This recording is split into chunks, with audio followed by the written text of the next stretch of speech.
પ્રધાનમંત્રી આવાસ યોજના અને મુખ્યમંત્રી આવાસ યોજનામાં મકાન અપાવવાના નામે લાખો રૂપિયા પડાવી લેનાર તોડકીના મુખિયાને દિલ્હીથી આર્થિક ગુના નિવારણ શાખાની ટીમે ઝડપી પાડ્યો છે. સુરતના રાંદેર પોલીસ મથકમાં નૈનેશ ચોટલિયાએ ફરિયાદ નોંધાવી હતી કે તેમાં જણાવ્યું હતું કે તેઓ તથા અન્ય ગરીબ અને મધ્યમ વર્ગના લોકોને પ્રધાનમંત્રી આવાસ યોજના, મુખ્યમંત્રી આવાસ યોજના, પંડિત દીનદયાળ નગરના ફ્લેટ તથા દુકાનની કોઈપણ ડ્રો થયા વગર ફાળવણી કરવાનું જણાવી 49 લોકો પાસેથી 60,21,000થી વધુની ઠગાઈ હતી. જે મામલે રાંદેર પોલીસે અગાઉ કેટલાક ઠગોને ઝડપી પાડ્યા બાદ આ ગુનામાં સંડોવાયેલો મુખ્ય આરોપી એવો મૂળ રાજસ્થાનના ચીરુનો અને સુરતમાં પાંડેસરા પિયુષ પોઈન્ટ પાસે આવેલ વૃંદાવન રેસિડેન્સી ખાતે રહેતા મયંક સંજય મિશ્રાને દિલ્હીના કરોલબાગ ખાતેથી ઝડપી પાડી સુરત લાવી તેનો કબજો રાંદેર પોલીસને સોંપવાની તજવીજ હાથ ધરી હતી. સુરત શહેર ખાતેના ગરીબ અને મધ્યમ વર્ગના લોકોને પ્રધાનમંત્રી આવાસ યોજના, મુખ્યમંત્રી આવાસ યોજના તેમજ પંડિત દીનદયાળ નગરના ફ્લેટ તેમજ આવાસો અપાવવા માટે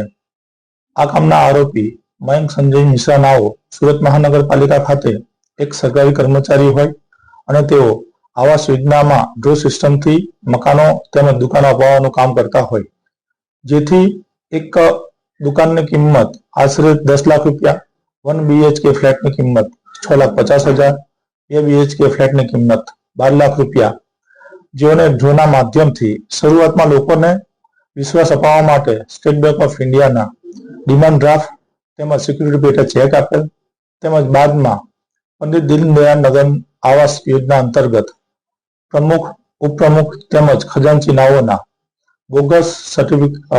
લેટર ઇસ્યુ કરી તેમજ વડાપ્રધાન આવાસ યોજના, મુખ્યમંત્રી આવાસ યોજના અંતર્ગત સુમન લિપિ આવાસ યોજનાના કાર્યપાલક ઇજનેરશ્રી જગદીપ એન પરીખ નાઓનો બોગસ લેટર ઇસ્યુ કરીને લોકોને આવાસ તેમજ દુકાન તેમજ રોકેલા નાણાં ન આપી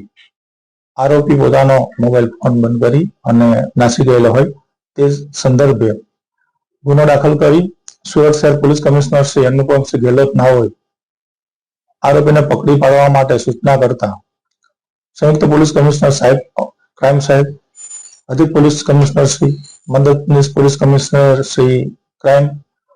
તેમજ અમારી ટીમના technical intelligence police constable Hiralba તેમજ હ્યુમન ઇન્ટેલિજન્સના અનારામ પોલીસ કોન્સ્ટેબલ ચેતન આત્મારામ નાઓ તેમજ પોલીસ કોન્સ્ટેબલ વિઠ્ઠલ ચેલાજી નાઓના